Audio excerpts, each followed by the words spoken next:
Tuloy-tuloy din ang dagsa ng mga deboto sa Quiapo Church ngayong gabi. At live mula sa Quiapo, nasa frontline na balitang yan si Brian Basa. Brian, ilan na ang mga deboto dyan ngayon? Bok, as of 8 p.m., nasa 2,500 na ang mga taong nagsisimba rito sa Minor Basilica and National Shrine of Jesus Nazareno. Maraming deboto ang nagpunta sa bisperas ng traslasyon para makaiwas sa buhos ng mga deboto bukas. Wala nang tulugan ang mga deboto sa Quiapo Church dahil ilang oras na lang, traslasyon na. Ang mga pulis tinipon kanina sa harap ng Basilica para sa mga huling paalala bago ipadala sa kani-kanilang mga pwesto. Kapansin-pansin din sa entrance ng simbahan sa Villalobos Street, may X-ray machine at walk-through scanners. Tinitiyak kasi ritong walang maipupuslit na pinagbabawal na gamit tulad ng lighter at matutulis na bagay. Pero kanina, batay sa ulat ng mga nagbabantay rito, may mga nahulihan pa rin ng mga bawal sa kabila ng paulit-ulit na abiso ng mga otoridad. Kaya nga naghigpit na rin sa pagbabantay ang pulis dahil nga sa dagsa ng tao ngayong araw. Oras-oras na ang Fiesta Mass dito sa Basilica.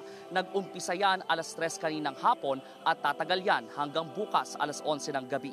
Paalala muli ng Quiapo Church sa mga deboto, bawal sampahan ang andas sa traslasyon dahil babantayan din ito ng Hijos del Nazareno. Samantala, nakasara na ang ilang mga kalsadang daraanan ng prosesyon mula Quirino Grandstand hanggang dito sa Quiapo. Alas 9 ngayong gabi, bawal ng daanan ang bahagi ng Bonifacio Drive, Katigbak Drive at South Drive, Independence Road, Rojas Boulevard mula Katigbak hanggang UN Avenue, kahabaan ng P. Burgos kasama ang Jones, MacArthur at Quezon Bridges, Finance Road, Maria Rosa Street, Taft Avenue, Romualdez, Ayala Avenue, C. Palanca, P. Casal, Legarda, Quezon Boulevard at westbound lane ng Espanya Boulevard. Sa mga kapatid nating debotong hindi makadadalo sa pista ng Poong Nazareno, pwede pa rin makibahagi online sa social media pages ng Basilica. At dahil national feast ng pista ng Poong Nazareno, maaari rin kayong dumalo sa misa sa simbahan malapit sa inyo.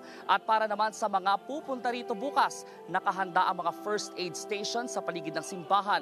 May field hospital din ng Red Cross sa Kartilya ng Katipunan malapit sa Manila City Hall at may 40 ambulansyang naka-standby. May roving first aiders pa para agad matulungan ang mga nangangailangan ng tulong. Balik sa inyo. Maraming salamat, Brian Basa live mula sa Quiapo Church. Mga kapatid, Ed Lingaw po, maging maalam at may pakialam sa mga napapanahong balita sa ating bansa. Para sa mas malalimang pagtalakay at paghimay sa mga issue at headlines, tumutok lamang at pag-subscribe sa social media pages ng News 5.